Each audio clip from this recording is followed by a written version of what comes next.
Video ini hanya untuk mereka yang punya logika. Bagi yang tidak punya logika, skip aja. Kita harus bersama-sama bersikap mendukung Palestina yang sedang menderita di bawah kekejaman Israel. Sebagai warga sipil di Indonesia, Anda mungkin ragu apakah suara kita akan berpengaruh. Tapi kita tetap harus bersuara, sebagaimana semakin banyak warga dunia meneriakkan pembelaan terhadap Palestina. Kita tidak bisa tidak peduli. Kejahatan Israel luar biasa. Hari demi hari kita bisa membaca, menonton, mendengar bagaimana warga Palestina hidup dalam penderitaan di luar batas-batas kemanusiaan. Sekedar satu contoh, WHO baru saja melaporkan Israel menyerang sistem kesehatan di Gaza sebanyak 427 kali sejak Oktober. Bukan hanya membom, menyerang, membakar, menghancurkan rumah sakit, tapi juga menyerang ambulans dan membunuhi dokter dan perawat dan pasien. Kita harus menjadi bagian dari gelombang suara untuk meminta Israel menghentikan pemboman, penembakan, dan pembantaian orang-orang Palestina. Dulu tahun 48, Israel berdiri setelah mereka mengalami penderitaan yang luar biasa. Bukan cuma di Jerman, tapi juga di banyak negara Eropa lainnya. Dulu masyarakat dunia menganggap Israel layak menjadi sebuah negara karena mereka adalah korban berkepanjangan dari kesempitan berpikir orang-orang barat mengenai Yahudi. Mereka dibunuhi, dipersekusi, didiskriminasi, diusir, dihina, dikejar-kejar oleh kaum yang membenci Yahudi. Tapi sekarang 80 tahun kemudian mereka justru melakukan kekejaman yang sama pada Palestina. Ini tak bisa dibiarkan. Dan untuk menyelamatkan Palestina, kita tidak bisa hanya meminta Israel. Yang juga harus kita desak untuk membantu adalah Amerika Serikat. Negara besar ini selama ini kita kenal sebagai champion of democracy. Selama ini kita menyaksikan film-film Hollywood yang mengajarkan kewajiban untuk melawan kekejaman, kekuatan-kekuatan yang menzalimi rakyat di dunia. Kita belajar dari Amerika tentang arti penting demokrasi, kedaulatan rakyat, hak asasi manusia, dan belajar tentang arti penting perjuangan untuk menegakkannya. Tapi sekarang dalam kehidupan nyata, Amerika justru menjadi kekuatan yang membela pemerintah zalim yang hari demi hari membunuhi warga sipil. Amerika Serikat punya kekuatan untuk menghentikan aksi militer Israel. Amerika punya kemampuan untuk bilang pada Israel, bahwa apa yang dilakukan Israel tidak bisa diterima atas dasar standar kemanusiaan manapun. Tapi secara getir kita menyaksikan bagaimana para pemuka politik Amerika sedemikian mudah dicocok hidungnya oleh Israel. Pihak yang harus disebut sebagai aktor utama adalah AIPAC atau American Israel Public Affairs Committee. AIPAC adalah kelompok lobby yang memperjuangkan kebijakan pro-Israel ke eksekutif dan legislatif AS. Mereka mengucurkan dana berlimpah ke pemerintah, partai, anggota Kongres, dan senator Amerika. Banyak senator dan anggota Kongres Amerika menggantungkan kebutuhan dana kampanye mereka pada AIPAC. Karena itulah apa yang dikatakan AIPAC sangat didengar.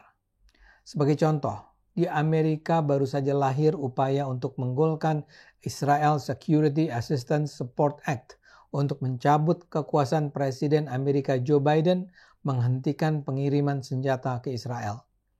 Penggagasnya adalah politisi Ken Calvert yang selama ini memperoleh dana dari AIPAC dalam jumlah $500 000. DPR Amerika pekan lalu juga mensahkan usulan pemberian bantuan tambahan $26 miliar Amerika untuk Israel di saat Israel setiap hari membom dan menyerang Gaza. DPR juga berusaha mengeluarkan undang-undang antisemitisme yang memaksa warga di sana berhati-hati bicara soal Israel. Jadi kalau ada seorang warga Amerika mengutip Alkitab yang menyatakan orang-orang Yahudi membunuh Yesus Kristus, itu berpotensi dianggap sebagai pelanggaran pidana antisemitisme karena membangkitkan kebencian terhadap Yahudi. Tentu saja kisah tentang peran para pemuka Yahudi atau Israel dalam penangkapan dan pembunuhan Yesus sangat jelas termuat dalam Alkitab surat Matius. Tapi kalau itu diangkat secara terbuka, sekarang harus dilakukan secara berhati-hati. Rencana undang-undang tersebut mendapat tantangan besar dari kelompok kebebasan sipil di Amerika karena dianggap sebagai upaya untuk membungkam protes-protes dan suara kritis terhadap Israel saat ini. Kini usulan tersebut sedang dipertimbangkan oleh Senat. Tapi kemungkinan besar naskah itu akan lolos untuk diundangkan. Jadi IPAC di Amerika sangat kuat. Mereka mengucurkan dana jutaan dolar untuk mendikte politik Amerika. Tapi ironisnya, uang itu sebenarnya berasal dari bantuan yang diberikan Amerika sendiri kepada Israel. Jadi Amerika setiap tahun mengirimkan dana berlimpah ke Israel, dan kemudian Israel akan mengirimkan sebagian darinya untuk membeli kepatuhan para politisi Amerika. Kekuatan lobi Israel ini juga terlihat dalam peliputan Gaza yang dilakukan media massa besar di Amerika. Ada upaya sistematis untuk membuat warga dunia tidak melihat bahwa Israel sedang membantai warga sipil Palestina. Pembantaian sungguh kejam ini berusaha ditutupi dengan seksama. Media massa besar di Amerika yang lazim menjadi pusat informasi bagi media massa di seluruh dunia tidak bicara jujur dan objektif tentang Gaza. Untunglah gerakan pro-Palestina tidak bisa dibuat diam. Dan untunglah saat ini ada begitu banyak sumber informasi lain yang bisa mengungkapkan kekejaman yang sebenarnya dilakukan Israel. Alhamdulillah saat ini bahkan kaum muda di Amerika juga menonton Al Jazeera atau berbagai platform media sosial seperti TikTok dan Instagram sebagai sumber informasi mereka. Dalam hal jajaran media massa, Al Jazeera bisa dibilang sebagai satu-satunya media massa yang dapat diandalkan tentang apa yang terjadi di Gaza. Hanya wartawan Al Jazeera yang melakukan peliputan langsung di Gaza.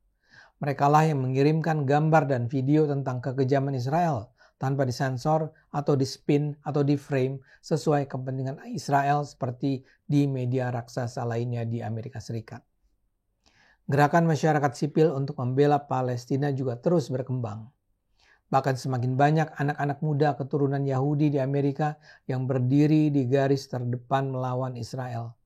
Saya misalnya melihat rekaman wawancara seorang aktivis muda Yahudi, Simon Zimmerman, yang menjelaskan mengapa mereka mendukung kemerdekaan Palestina. Dia bilang dia belajar tentang dehumanisasi, diskriminasi, kekerasan, pengusiran yang terjadi pada kaum Yahudi di masa lalu. Mereka belajar tentang kekejaman Holocaust.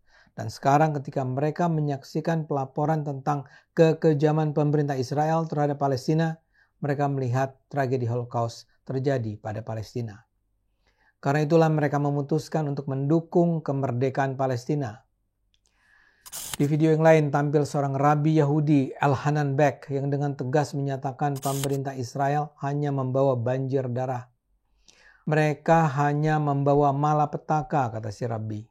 Mereka hanya mempersulit hidup orang-orang Yahudi di seluruh dunia. Apa yang dilakukan pemerintah Israel saat ini persis sama dengan apa yang dilakukan Hitler, ujar Beck. Di media sosial juga ada video Senator Bernie Sanders, mantan capres yang selalu konsisten membela nilai-nilai kemanusiaan. Dia dengan tegas mengutip PBB yang menyatakan Israel memanfaatkan kelaparan sebagai metode perang. Warga Palestina dibuat kelaparan karena Israel memblok bantuan pangan dari berbagai lembaga dan negara. Itu adalah kejahatan perang, kata Sanders. Ia menjelaskan pemerintah Amerika sudah memohon Israel untuk menghentikan tindakan anti kemanusiaannya, tapi diabaikan. Menurut Sanders, Israel bahkan menolak ketua UNWRA, lembaga bantuan kemanusiaan dari PBB, untuk masuk ke Gaza. Secara ironis menurut Sanders, Israel justru berusaha mendesak negara-negara anggota PBB untuk menghentikan pendanaan UNWRA.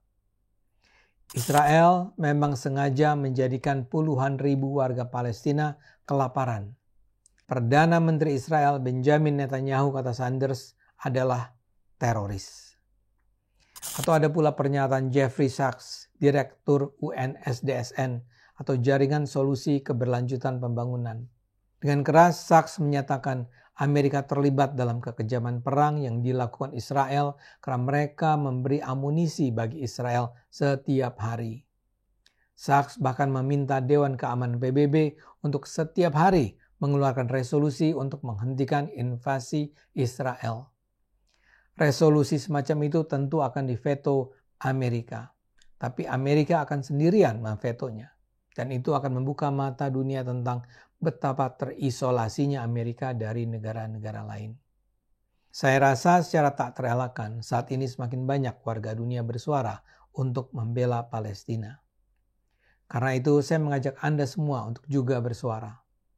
Kejahatan Israel harus dihentikan. Kita dukung Presiden terpilih Prabowo dan pemerintah saat ini yang tidak pernah berhenti mendukung Palestina dan mengecam Israel. Kebiadaban Israel sudah terlalu lama dibiarkan. Kita harus katakan, Free Palestine. Ayo gunakan akal sehat, karena hanya dengan akal sehat, dunia akan selamat.